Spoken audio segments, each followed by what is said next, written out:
నమస్తే జనబేరి న్యూస్ కి స్వాగతం. నా పేరు యశ్వంత్. ముందుగా హెడ్లైన్స్ చూద్దాం.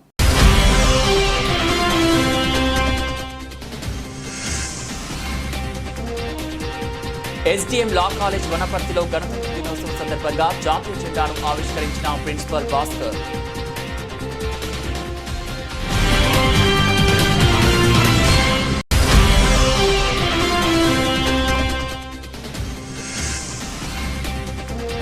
ములుగు జిల్లా వెంకటాపురం వాజేడు మండలాల్లో గణతంత్ర దినోత్సవ వేడుకలు.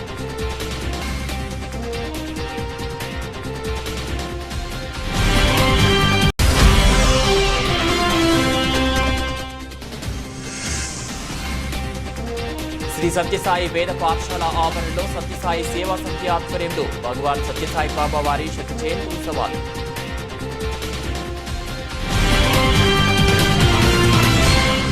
ఉత్తమ కార్మికుడికి ఉన్నత పురస్కారం. RG2 పరిధిలో OCP 3లో అసిస్టెంట్ సూపరింటెండెంట్గా పనిచేస్తున్న మొండె లక్ష్మయ్యను సింగరేణి యాజమాన్యం ఉత్తమ కార్మికునిగా ఎంపిక చేసింది. 77వ గణతంత్ర దినోత్సవం సందర్భంగా ఐటింగ్లెన్ కాలనీలోని అబ్దుల్ కలాం స్టేడియంలో జరిగిన కార్యక్రమంలో RG2 జనరల్ మేనేజర్ బండి వెంకటయ్య చేతుల మీదుగా ఈ పురస్కారాన్ని అందించారు. ఈ సందర్భంగా వక్తలు మాట్లాడుతూ సాధారణ కుటుంబంలో జన్మించిన లక్ష్మయ్య సింగరేణిలో బదిలీ ఫిల్లర్గా తన ప్రస్థానం ప్రారంభించి అంచెలంచెలుగా ఎదుగుతూ ఈరోజు అసిస్టెంట్ సూపరింటెండెంట్ స్థాయికి చేరుకోవడం ఆనందదాయకమన్నారు. సింగరేణి కార్మికులకు పేషి క్లర్క్లతో నిత్యం తమ సమస్యలు పరిష్కారం కొరకు సంప్రదిస్తుంటారు. అలాంటి ప్రధాన స్థాయిలో విధులు నిర్వహిస్తూ కార్మికుల సమస్యలకు పరిష్కారాలు సూచిస్తూ కార్మికుల మన్ననలు పొందుతున్నారు. అందరి వాడుగా పేరు పొందిన లక్ష్మయ్య భవిష్యత్తులో మరిన్ని ఉత్తమ పురస్కారాలు పొందే స్థాయికి చేరుకోవాలని అభిలాషించారు. ఈ కార్యక్రమంలో SOTO GM Ramulu, DYGM Anil, డైపీఎంలు Venugopal, Vamshi, OC3 PO Madhusudan, welfare officer రాజుతో పాటు OC3 అధికారులు, కార్మికులు, కార్మిక కుటుంబ సభ్యులు అధిక సంఖ్యలో పాల్గొన్నారు.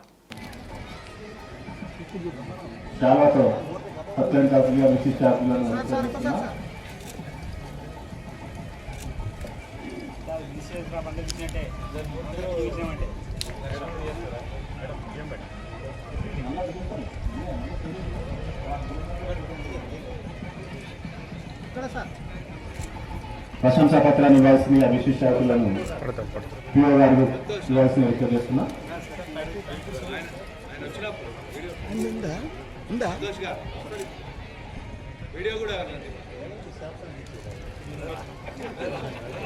ఖమ్మం జిల్లా వైరా శాస్తానగర్లోని శ్రీ సత్యసాయి వేద పాఠశాల ఆవరణలో సత్యసాయి సేవా సమితి ఆధ్వర్యంలో భగవాన్ సత్యసాయి బాబా వారి శత జయంతి ఉత్సవాలు ఘనంగా నిర్వహించారు.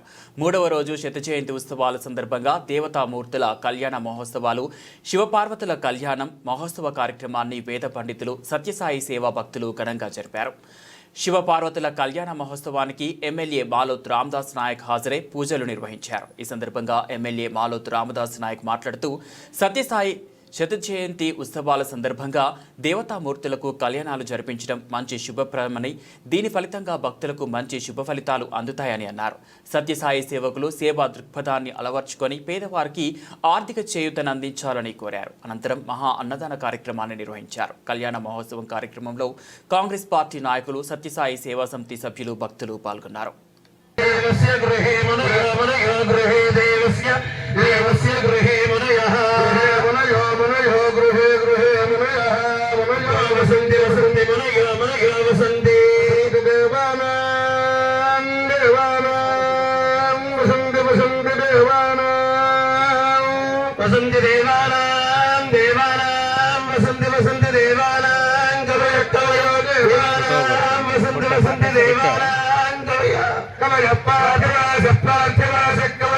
భక్తులకి, నిర్వాహకులకి అందరికి కూడా పేరు పేరున శుభాకాంక్షలు తెలియజేస్తూ, భగవంతుతో సమానం అయ్యగారు అన్ని విషయాలు చెప్పారు. భగవంతుని అనుగ్రహం లేకపోతే ఎవరం కూడా ఎవరికి కూడా మనుగడ ఉండదు అనేది సత్యం. ఆస్తులున్నా ఆస్తులు లేకున్నా వీళ్ళందరం కూడా 4 రోజులు బతకాలి, ఆరోగ్యం కావాలని కోరికల దశలో మానవ జన్మ వచ్చింది అని చెప్పేసి మనం చేస్తాం. వీటన్నిటికీ ఆ దేవతామూర్తుల అనుగ్రహం, అయ్యగారుల ఆశీర్వాదం కాబట్టి ఇంత మంచి గొప్ప కార్యక్రమంలో పాల్గొనే అవకాశం ఆ భగవంతుడు అయ్యగారులు మీరందరూ కల్పించినందుకు మీ అందరికీ పేరు పేరున ఇంకోసారి శిరసా వహించే నమస్కారం తెలియజేస్తూ ఈ సంస్థ వారు చేసే ప్రతి కార్యక్రమంలో మా భాగస్వామ్యం ఉంటుందని మీతో పాటు మీ పక్షాన ఉంటామని మీ చెప్పే పనిలో మీరు అనే మాటలో కూడా భాగస్వామిగా ఉంటామని చెప్పేసి సవినయంగా మనవి చేసుకుంటూ మరి అయ్యగారు ఇంత మంచిగా ఆశీర్వదించినందుకు జన్మలో కూడా మర్చిపోమని చెప్పేసి మనవి చేస్తూ మరి భగవంతుని సన్నిధిలో ఎంత శక్తిని ఇచ్చినా అయ్యగారు అంటే తల్లిదండ్రులు అంటే దేవుడు. మాకు అంతకంటే కోరికలు ఏమీ లేవు. మీ ఆశీర్వాదం గొప్పది మాకు. మీ సేవా సంస్థకు అందుబాటులో ఉంటూ సేవా సంస్థ వాళ్ళు ఏం చేస్తావి చేసే దాంట్లో కూడా మా భాగస్వామ్యం ఉంటుందని చెప్పేసి మనస్ఫూర్తిగా సన్నిధిలో తెలియజేస్తూ మరి కార్యక్రమానికి వచ్చిన మీ అందరికి కూడా మరోసారి పేరు పేరున శుభాకాంక్షలు తెలియజేస్తూ సెలవు తీసుకున్నా. జై హింద్.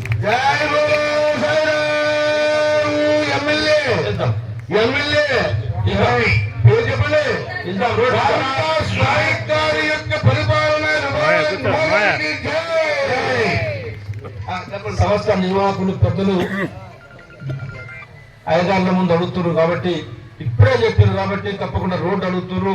తప్పకుండా మరి మళ్ళా ఇప్పుడు సంవత్సరానికి ఒకసారా 6 నెలలకు ఒకసారి మళ్ళా జరిపే టైంకి మీకు రోడ్డు ఇప్పిస్తా అని చెప్పి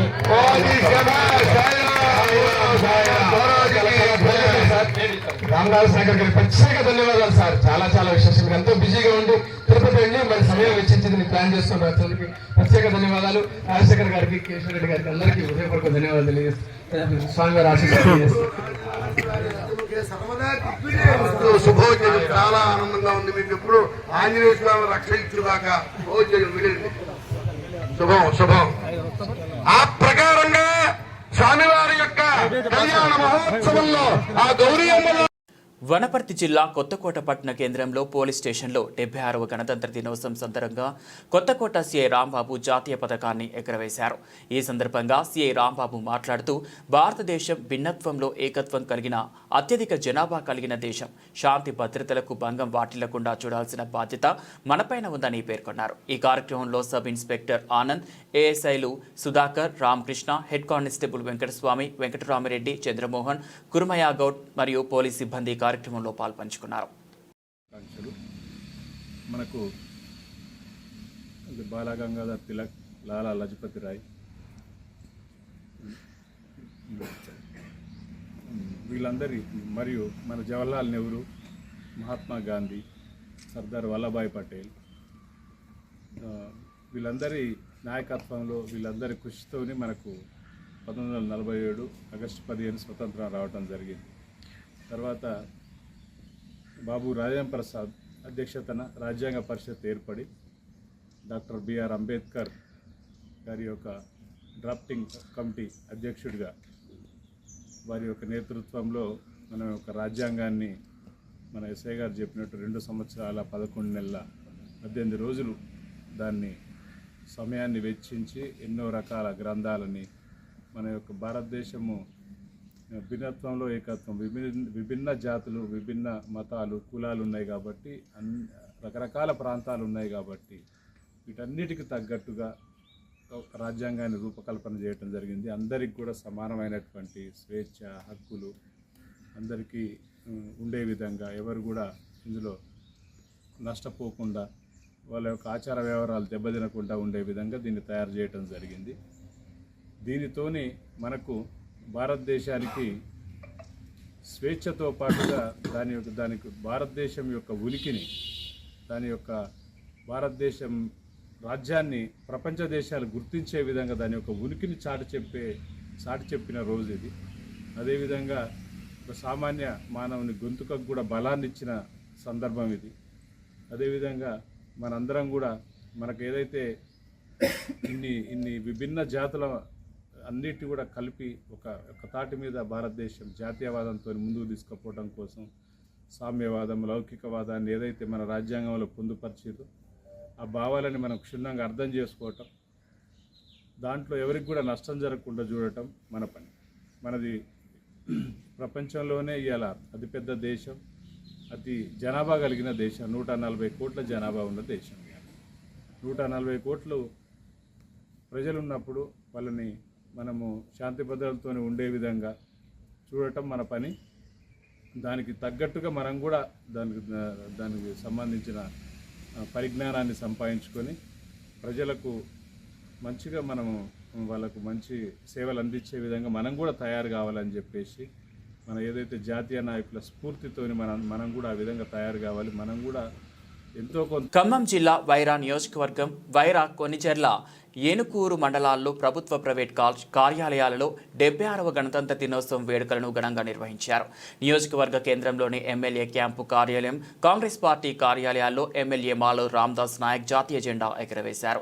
ఏసీపీ కార్యాలయంలో ఏసీపీ రెహమాన్, మున్సిపల్ కార్యాలయంలో మున్సిపల్ కమిషనర్ వేణు, ప్రభుత్వ కార్యాలయాల్లో అధికారులు జాతీయ జెండాలను ఎగురవేశారు. ఈ కార్యక్రమంలో మండల అధికారులు, స్థానిక ప్రజాప్రతినిధులు, రాజకీయ పార్టీల నాయకులు పాల్గొన్నారు. అందరికీ నమస్కారం. ఈరోజు దేశవ్యాప్తంగా పండుగ వాతావరణంలో జరుగుతున్న గణతంత్ర దినోత్సవం సందర్భంగా వైరా నియోజకవర్గ ప్రజలకి, కుటుంబాలకి, పెద్దలకి, చిన్నలకి, పిల్లలందరికీ కూడా పేరు పేరున శుభాకాంక్షలు తెలియజేస్తూ, ఎంతోమంది అమరులు ప్రాణాలు అర్పించి తెచ్చుకున్న స్వతంత్రాన్ని ఈరోజు భారతదేశం పెద్ద ఎత్తున పండుగల వాతావరణం తీసుకుంటూ ఉంటుంది. కాబట్టి ఈ సందర్భంగా అందరికీ మంచి జరగాలని, ఏదైతే ఈ స్వతంత్రం కోసం, మన హక్కుల కోసం, మన స్వేచ్ఛ కోసం ప్రాణాలు అర్పించిన మహానుభావులందరికీ కూడా ఆత్మకు శాంతి కలగాలని చెప్పేసి వైరా ప్రజల తరఫున వేడుకుంటూ, మరి ఈ నియోజకవర్గానికి అంతా మంచి జరగాలని చెప్పేసి కోరుకుంటున్నాం. ఎంఆర్పీఎస్ వ్యవస్థాపక అధ్యక్షులు మందకృష్ణ మాదిగకు కేంద్ర ప్రభుత్వం పద్మశ్రీ ప్రకటించడం పట్ల వనపర్తి జిల్లా కాంగ్రెస్ పార్టీ సీనియర్ నాయకులు టీఎస్ మహేష్ హర్షం వ్యక్తం చేశారు. ఈ సందర్భంగా ఆయన V5 న్యూస్తో మాట్లాడుతూ, అణగారిన వర్గాల కోసం 30 ఏళ్లుగా అలుపెరగని పోరాటం, సామాజిక సమస్యలపై నిరంతరం పోరాటం చేసిన మందకృష్ణ మాదిగకు పద్మశ్రీ అవార్డు దక్కడం సంతోషంగా ఉందన్నారు. వృద్ధులు, వితంతువులు, వికలాంగుల పెన్షన్ల కోసం న్యాయబద్ధంగా పోరాటం చేశారని గుర్తు చేశారు. మందకృష్ణ మాదిగ న్యాయ పోరాటానికి కేంద్రం ఇచ్చిన గౌరవం ఇది అన్నారు. మందకృష్ణ మాదిగకు అరుదైన గౌరవం దక్కడం సంతోషంగా ఉందని, మున్ముందు మరెన్నో అవార్డులు అందుకొని ఉద్యమంలో విజయం సాధించాలని ఆకాంక్షించారు. కేంద్ర ప్రభుత్వం నిన్న ప్రకటించినటువంటి పద్మశ్రీ అవార్డులలో గౌరవశ్రీ మందకృష్ణ మాదిగ గారికి పద్మశ్రీ అవార్డు ప్రకటించడం హర్షం వ్యక్తం చేస్తూ ఉన్నాం. ఎంఆర్పిఎస్ అనే ఒక కుల సంఘం హక్కుల కోసం స్థాపించబడినటువంటి ఎంఆర్పిఎస్ మాది హక్కుల కోసమే కాకుండా మానవ హక్కుల కోసం ఈరోజు పోరాటం చేసి తెలంగాణ రాష్ట్రం, ఆంధ్రప్రదేశ్, తెలుగు రాష్ట్రాలులోనే కాకుండా తమిళనాడు, కేరళ, కర్ణాటక, మహారాష్ట్ర, ఈరోజు భారతదేశం అంతా కూడా ఈరోజు మందకృష్ణ మాదిగ యొక్క ఖ్యాతిని పెంపొందించినందుకు కేంద్ర ప్రభుత్వానికి కృతజ్ఞతలు తెలియజేసుకుంటూ ఉన్నాం. ఎవరైనా సరే నిజమైనటువంటి పోరాటం చేసినటువంటి వ్యక్తికి, నిజాయితీగా పోరాటం చేసినటువంటి వ్యక్తికి ఇలాంటి గుర్తింపు వస్తుందని చెప్పేసి ఈ సందర్భంగా గుర్తు చేస్తూ, కేవలము ఒక అణగారిన వర్గాల కోసం పోరాటం చేసినటువంటి మందకృష్ణ మాదిగ గారు ఈనాడు మానవ హక్కులు, వికలాంగుల హక్కుల కోసం, వృద్ధుల కోసం, వితంతువుల కోసం, ఒంటరి మహిళల కోసం, రేషన్ బియ్యం కోసం, చివరికి చిన్నపిల్లల గుండె జబ్బుల కోసం పోరాటం చేసి భారతదేశంలో ఈరోజు రాజీవ్ ఆరోగ్యశ్రీ అనే పథకానికి నాంది పలికినటువంటి వ్యక్తి ఎవరు ఉన్నారంటే అది మందకృష్ణ మాదిగనే అని చెప్పేసి ఈ సందర్భంగా మీ యొక్క మీడియా ద్వారా తెలియజేసుకుంటా ఉన్నా. ఆయనతో పాటు నేను కూడా ఆయన కార్యవర్గంలో పనిచేసినందుకు చాలా గర్వపడతా ఉన్నా. దాదాపు 14 సంవత్సరాలు సుదీర్ఘంగా కృష్ణమాదిగ గారి యొక్క ఆలోచన విధానాన్ని ఆయన ఎక్కడ ఏ పిలుపిచ్చినా తూచా తప్పకుండా పాటించి ఆయనతో పాటు పనిచేసినందుకు ఈరోజు ఆయనకి అవార్డు దక్కడం చాలా అభినందనీయం అని చెప్పేసి కూడా ఈ సందర్భంగా తెలియజేస్తున్నా. అదేవిధంగా మరెన్నో అవార్డులు రావాలని, అన్నకు మరెంతో ఖ్యాతి రావాలని చెప్పేసి కోరుకుంటూ, ఎక్కడో గ్రామంలో మారుమూల కుగ్రామంలో ఉంటున్నటువంటి మదిగ దండోరా అనేటటువంటి సంఘాన్ని ఈరోజు భారతదేశం అంతా కూడా వ్యాప్తింపజేయడానికి మానవ హక్కుల దండోరగా మార్చి భారతదేశం అంతా ఉన్నటువంటి అందరి హక్కుల కోసం పోరాడుతున్నటువంటి మహానేత ఎవరు ఉన్నారంటే ఈ యొక్క భారతదేశంలో ఇప్పుడు ఉన్నటువంటి పరిస్థితుల్లో బాబాసాహెబ్ అంబేద్కర్, బాబు జగ్జీవన్ తర్వాత మందకృష్ణ మాదిగన్ అని కూడా గర్వంగా చెప్పగలుగుతున్నా ఈనాడు. దాంతోపాటు రేపు ఆయన ఇచ్చినటువంటి పిలుపు కూడా ఫిబ్రవరి 7 1,00,000 గొంతులు 1000 డప్పులు పిలుపును కూడా తీసుకొని ఆయన పిలుపును అందుకొని హైదరాబాద్ ప్రోగ్రాం కూడా తరలించడానికి నా వంతు పాత్ర కూడా నేను కృషి చేస్తానని చెప్పేసి ఈ సందర్భంగా మీడియా ముందు తెలియజేసుకుంటా ఉన్నాను.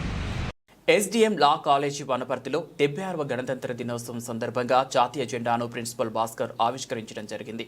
ఈ కార్యక్రమంలో భాగంగా లా కాలేజ్ తరపున లా విద్యార్థులకు ఆటల పోటీలో గెలుపొందిన విజేతలకు బహుమతులు అందించడం, గోల్డ్ మెడల్, సర్టిఫికేట్లను విద్యార్థులకు అందజేశారు. ప్రిన్సిపల్ భాస్కర్ మాట్లాడుతూ దేశ ప్రజలందరికీ గణతంత్ర దినోత్సవ శుభాకాంక్షలు తెలియజేస్తూ అంబేద్కర్ గారు భారత రాజ్యాంగాన్ని 2 సంవత్సరాల 11 నెలల 18 రోజులు నిర్వీర్యమైన సమయంలో తన ఆరోగ్యాన్ని లెక్క చేయకుండా ఈ దేశ ప్రజల ఆర్థిక స్థితిగతులపై ముందు ఆలోచనతో ప్రపంచ దేశాల కంటే భారత రాజ్యాంగం అతిపెద్ద ప్రజాస్వామ్యం కలిగి ఉండాలని, అన్ని వర్గాల ప్రజలకు విద్య, ఉద్యోగ, రాజకీయ, సామాజిక, ఆర్థిక రంగాలలో ఆడ మగ అనే తేడా లేకుండా సర్వ హక్కులు కల్పిస్తూ రాసిన రాజ్యాంగం 1949 నవంబర్ 26న రాజ్యాంగ సభ ఆమోదించింది. 1950 జనవరి 26న భారత రాజ్యాంగం అమల్లోకి వచ్చింది అన్నారు. ఈ కార్యక్రమంలో ప్రొఫెసర్లు, లా విద్యార్థినులు తదితరులు పాల్గొన్నారు.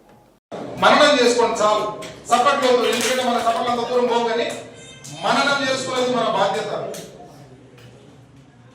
ప్రతి ఒక్కరు ప్రస్తుతానికి ఉన్న భారతదేశంలో కుల వ్యవస్థ, జాతి వ్యవస్థ చాలా ఇబ్బంది పెడుతుంది. కానీ ఆ రోజు ఇదే డాక్టర్ బిఆర్ అంబేద్కర్ నా కులం గొప్ప, నేనే గొప్ప అని అనుకుంటే ఈ రోజు ఆ రాజ్యాంగం లేదు. భారత రాజ్యాంగం రాయడం ఇప్పటి ఎవరి వల్ల కాదు. ప్రస్తుతానికి రాజ్యాంగం ఇంప్లిమెంట్ చేయక ఇదే పాకిస్తాన్ ఎంత చతికిల పడుతుందో మనం చూస్తున్నాం. ఇదే రాజకీయ ఎంత వ్యవస్థగా ఉందో ఇజ్రాయెల్ మనం చూస్తున్నాం. భారత నిర్మాణం ఏ దేశ నిర్మాణమైనా రాజ్యాంగం మీద ఆధారపడి ఉంటుంది. ఆ రాజ్యాంగం రాయనికి చేతగానులు ప్రతి ఒక్కరు దద్దమలైతే నా వల్ల అవుతుందని చెప్పేసి రాసిచ్చిన మహనీయుడు డాక్టర్ బిఆర్ అంబేద్కర్. నేనే గొప్ప, నా జాతి మాత్రమే గొప్ప అనుకునే ఈ రోజు భారత రాజ్యాంగం లేదు, భారత రాజ్యాంగంలో మనం లేదు.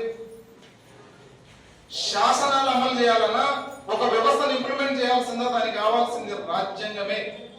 ఎందుకు తెలుసా? రాష్ట్ర శాసనాలను కట్టుబడి ఉండాలి. తను ఎంత తోపైనా, తను ఎంత మహనీయుడైనా, రాజకీయంగా ఆర్థికంగా ఎంత శక్తులున్నా రాజ్యాంగం చెప్పినట్టు వినాల్సింది.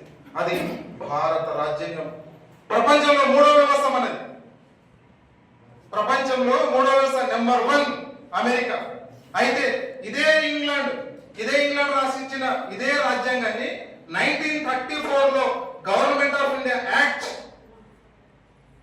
మనం ఇప్పటికీ ఇంప్లిమెంట్ చేస్తే ఇదే అమెరికా, ఇదే జర్మన్ దాన్ని తీసేసింది. అది వాళ్ళ ఘనత. తీసేసినారు.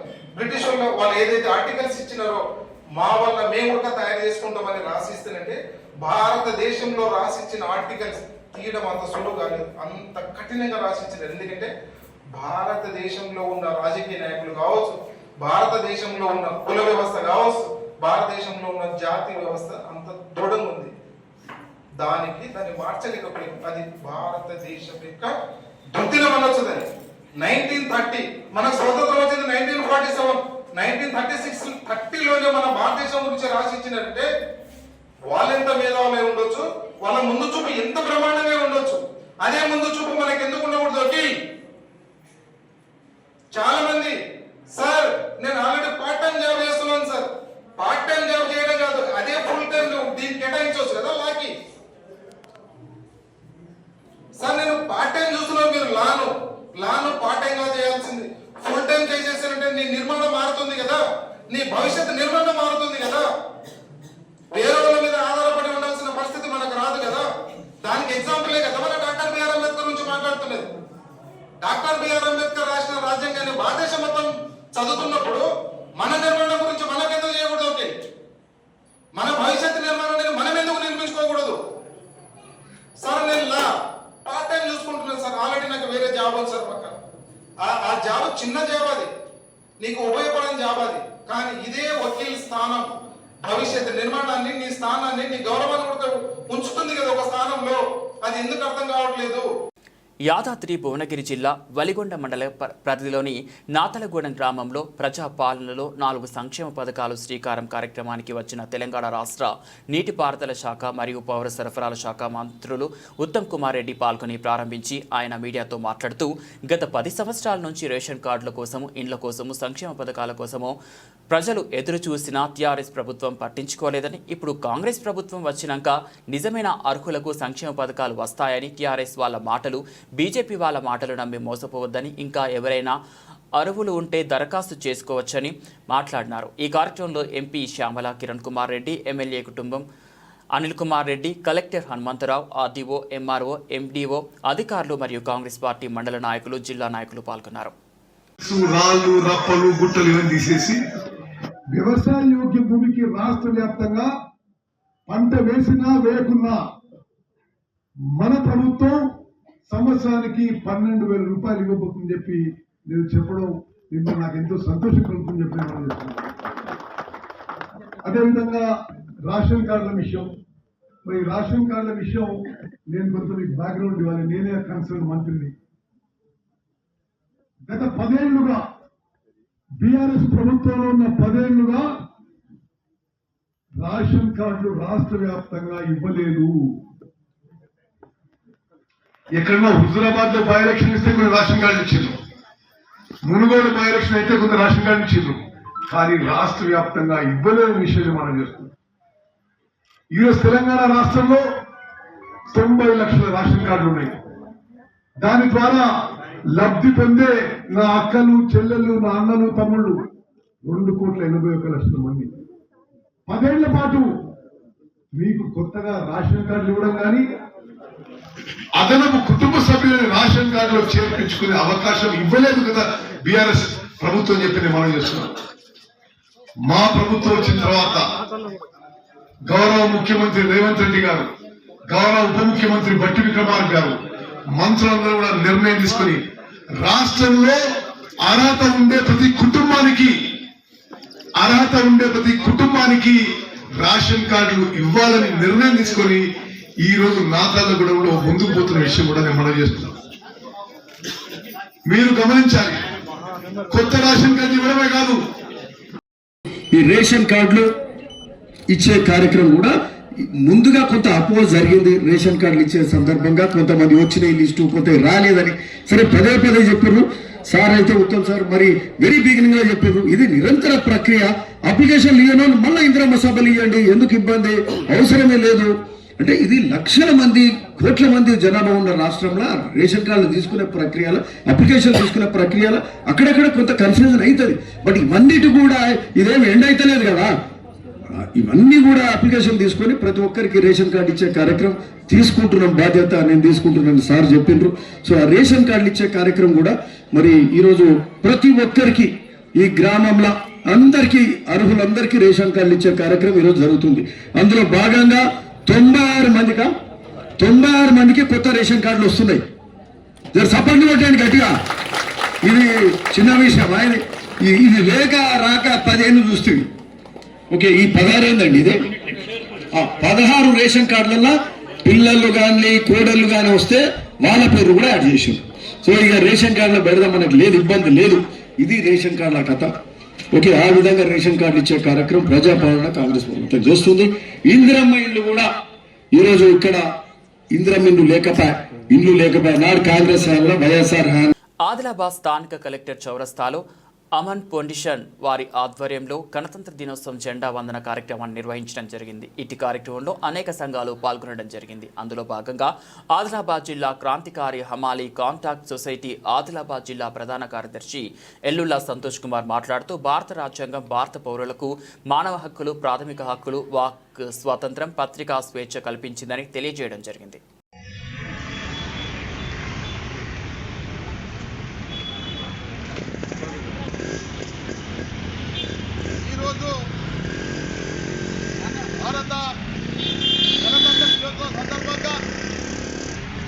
క్రాంతికారి హమాలి యూనియన్ తరపున యావత్ భారతదేశ రాష్ట్ర జిల్లా ప్రజలందరికీ గణతంత్ర దినోత్సవ శుభాకాంక్షలు తెలియజేస్తున్నాము. ముఖ్య ఉద్దేశం ఏంటంటే భారతదేశానికి 1940లో స్వాతంత్రం వచ్చిన నిరంకుశ పాలన కొనసాగుతూనే ఉంది. స్వేచ్ఛ స్వాతంత్రము భారతదేశ ప్రజలకు లేకుండా పోయిందా? ఎప్పుడైతే బాబాసాహెబ్ అంబేద్కర్ భారతదేశానికి అమూల్యమైనటువంటి గ్రంథాన్ని రాజ్యాంగాన్ని అప్పచెప్పిండో అప్పటి నుంచి భారతదేశ పౌరులందరూ స్వాతంత్రాన్ని నిజమైనటువంటి స్వాతంత్రాన్ని పొందడం జరిగింది. వాక్ స్వాతంత్రము, ప్రాథమిక హక్కులు ఇవి భారతదేశంలో అమలు చేయడం జరిగింది. ముఖ్యమైనటువంటి విషయం ఏంటంటే ముందు వాక్ స్వాతంత్రం లేకుండే ఎప్పుడైతే 19వ ఆర్టికల్ అండర్ సెక్షన్ 1A ఈ ఆర్టికల్ ఏదైతే ఉన్నదో ఇది భారతదేశం లోపల ప్రతి పౌరుడికి గొప్ప బలాన్ని ఇచ్చింది. ఇదే వాక్ స్వాతంత్రం. ఇవాళ పత్రికా స్వేచ్ఛ, వాక్ స్వాతంత్ర స్వేచ్ఛ ఉన్నదంటే ఈ యొక్క ఆర్టికల్ గొప్పతనమే. గత 50-70 ఏళ్ల నుంచి ఈ ఆర్టికల్ని తుంగలుగొక్కే ప్రయత్నం చేసింది, కానీ దీన్ని భారతదేశ ఏ దుష్ట శక్తులు కూడా దీన్ని తీయడానికి సంకోచిస్తున్నాయి. కాబట్టి ఇది ఒక గొప్ప ఆర్టికల్. ఇది ఇలా భారతదేశ పౌరులందరూ కుల మత లింగ వర్గ భేదాలు లేకుండా స్వేచ్ఛ స్వాతంత్రంతో ఇక్కడ వెళ్తున్నారంటే ఈ యొక్క ఆర్టికల్ యొక్క గొప్పతనం ఇది. ఈ ఆర్టికల్ యావత్ భారతదేశ ప్రజానికం కాపాడుకోవాల్సినటువంటి విషయం. ముఖ్య విషయం ఏంటంటే ఈరోజు హమాలి సోదరులు ఈ ఆదిలాబాద్ జిల్లా వ్యాప్తంగా ఒక 10,000 మంది ఉన్నారు. వీళ్ళ యొక్క ఉపాధి కొరకు పోరాటం చేస్తున్నారు. గత కొన్ని ఏళ్ల నుంచి ఎందరో నాయకులు వచ్చి పోయినరు, కానీ వీరికి ఉపాధి కల్పించే ధోరణి ఏ నాయకుల దగ్గర లేదు. అయినా పోరాటంలో భాగంగా ముఖ్యమైనటువంటి నాయకులు కొందరు మాకు హామీ ఇవ్వడం జరిగింది. ఈ యొక్క హమాలీలకు కార్మికులకు పని కల్పిస్తామని చెప్పేసి వారి కొరకు మేము ధన్యవాదాలు తెలియజేస్తున్నాము. కానీ ఇంకో విషయం ఏంటంటే ఇచ్చిన మాట నిలబెట్టుకోవాలని చెప్పేసి మేము వారికి తెలియజేస్తున్నాము. ఒకవేళ ఇచ్చిన మాట నిలబెట్టుకోలేని పరిస్థితిలో ఆదిలాబాద్ జిల్లా లోపల 10,000 కార్మికులు ఉన్నారు, 10,000 మంది హమాలీ కార్మికులు ఉన్నారు. ఇప్పుడు వీరి యొక్క బలాన్ని మేము చూపిస్తామని చెప్పేసి తెలియజేస్తున్నాము. ముఖ్యం ఏంటంటే మన రాష్ట్ర ముఖ్యమంత్రి గారికి ఒక ముఖ్య విషయం, ఒక సూచన చేయదలుచుకున్నాము.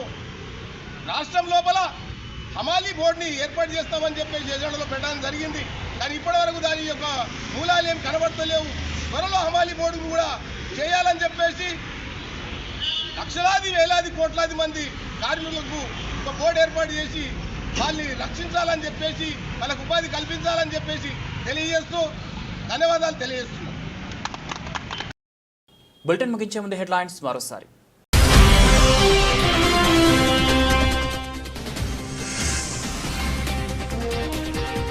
ఎస్డిఎం లా కాలేజ్ వనపర్తిలో గణతంత్ర దినోత్సవం సందర్భంగా జాతీయ జెండాను ఆవిష్కరించిన ప్రిన్సిపల్ భాస్కర్.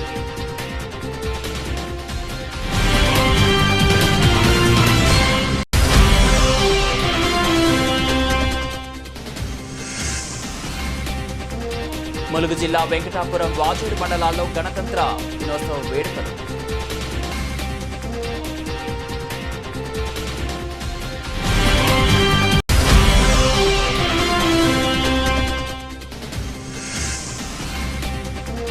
శ్రీ సత్యసాయి వేద పాఠశాల ఆవరణలో సత్యసాయి సేవా సమితి ఆధ్వర్యంలో భగవాన్ సత్యసాయి బాబా వారి శత జయంతి ఉత్సవాలు.